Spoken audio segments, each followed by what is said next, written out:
We looked yesterday at the various myths about the various explorers who might have actually made it over here to this area of the Americas prior to Columbus. And today we're going to take a look at the evidences that actually support that these people might have actually been here, or that somebody left their footprint, so to speak, in this region of the world. Now, the first one's very curious. It was actually discovered in the last century in West Virginia in a place called Wyoming County. And it's a carving that's on a rock, which may not sound all that interesting, but what's interesting about this carving is it's written in an ancient Irish language. And not only that, but the carving has a special notch that has been carved out of it. And let me read to you what the actual translation of this says. This is what, translated in English, the carving actually says.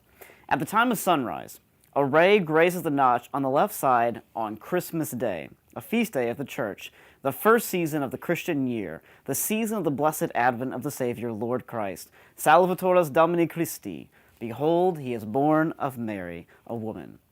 In other words, it's a special carving written in this ancient Irish dialect, which they've dated back to the 6th century, around the time of Brendan.